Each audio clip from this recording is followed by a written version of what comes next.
Welcome to T.U.G.S special report. We literally couldn't, I can't see through these things at all. We literally couldn't wait any longer to speak to you about what many are considering the Fire Festival for video game fans. Mostly because if we waited till Friday, the news would be too old. So here we are, and today we're dragging the already beaten body of Pokemon Go Fest out for another flogging. So what the hell happened last weekend in Chicago? So, unbeknownst to us, more people than just our good friend Maddox actually still play Pokemon Go. According to him, they made some updates and reworked some of the fighting mechanics to make it more engaging.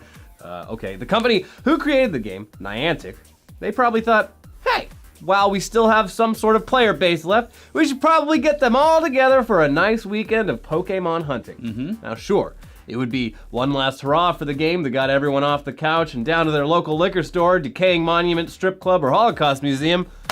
Perfect. Yeah. Let's get them all together. All the best Pokestops. Yeah. Guys, can you please respect my liquor store and my Holocaust museum and get out and stop chasing your pocket animals? Now, surprisingly enough, upwards of 20,000 fans were not only still playing the game, but also enjoyed it enough to fork over some real money, charge up their portable battery packs, put on their Ash Ketchum hats, and venture out to Grant Park in Chicago in search of some legendary Pokemons and various other activities that were promised by event organizers. So, obviously, the first thing the organizers for the event, including the company who developed the game, would know and look forward to working on would be that they should collaborate with the city and major telecoms to ensure that there wouldn't be any connectivity issues for their paying attendees because, well, you know, the whole thing is based around an app that consumes data the entire time that it's on. Obviously, that would be the first thing to focus on when planning this big celebration, wouldn't it? Wrong. Wrong. As soon as the masses congregated at the festival location, which happens to be the location for the opening credits of Married with Children. Yeah, it's a classic. The cell service immediately just suffered and kickstarted the downfall of the entire festival. It was bad from the start. At least they weren't stranded on an island, though. Next year. Yeah. Literally the entire fucking point of going to this festival was ruined within the first few hours of its very existence when the constant pinging of data service caused an absolute clusterfuck for everyone involved. Apparently, there were spots at the front of the festival where you were supposed to scan special codes that would let the app know that you were a paying customer attending the festival, and that would allow you to tally up your captures during the fest so you could unlock specific, exclusive, legendary monsters. Now, that sounds like gibberish to us, but to people there, this was not just it was the vital part of the experience and something that they'd planned on completing for weeks, only to find out that the very company who had created the game that they loved so much had completely fucked them because they didn't have the basic foresight to anticipate less than perfect cell connections. They were not the very best. Had none of them ever been to a festival or even a sporting event before? Don't think so. It's terrible. The cell service has always been bad usually, but fortunately, most big events these days, they do bring in temporary cell towers or create their own sponsored Wi-Fi networks. Yeah, so it's not hard. This problem has been solved. It's been solved, yeah.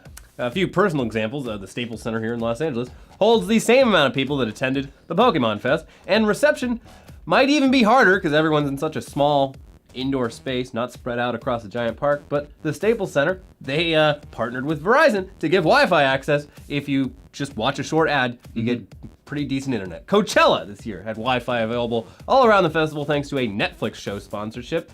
But even that aside, most big events and festivals, they just hit up the telecoms for temporary cell towers, and they're happy to oblige. A perfect example for this is Lollapalooza, which takes place at the exact same location as Pokemon Go Fest, but it draws around 300,000 people across the whole weekend, instead of Pogo's measly 20K. Yeah. Even as far back as 2 years ago, the production behind Lollapalooza brought in something called the Cell on Wheels from AT&T, which provided an extra capacity of around 6.5 terabytes worth of service to the area. Yeah.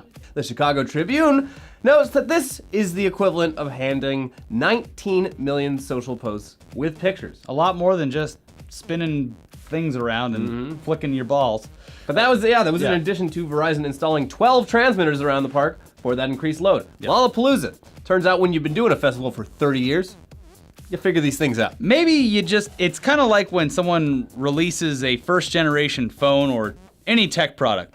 It's like the festival. It's like, oh, if it's their first fest, maybe we just not go to the first one. Yeah, don't be an early adopter for events. DashCon, Fire Festival, and Pokemon Go Fest. We've learned our lessons. What I'm blown away by is this has to be an area of consulting that exists. Oh yeah.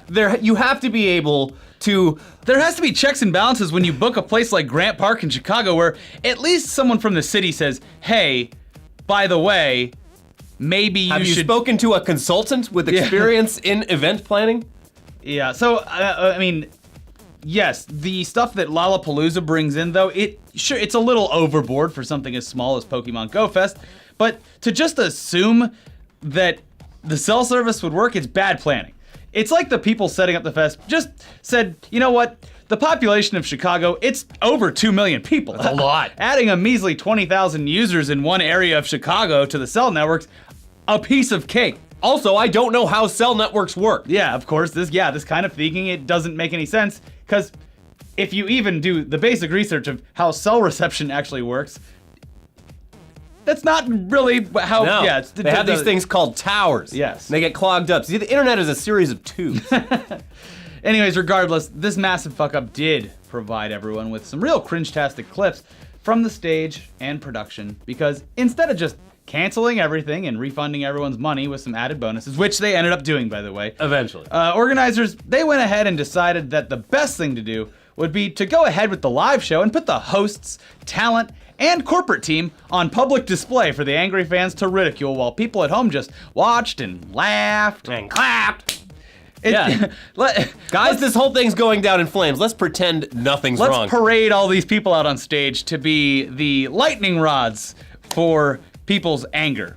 And you do have to appreciate the irony that the organizers provided themselves with enough internet to live stream this event, which was filled with people who were angry as hell about not having a strong enough signal to fucking hunt digital monsters or dinosaurs or whatever they are. I don't play it. Anyway, here are some great moments in cringe history thanks to Pokemon Go Fest. Please help me welcome to the stage the CEO of Niantic, Mr. John Hankey. Thanks, Rachel.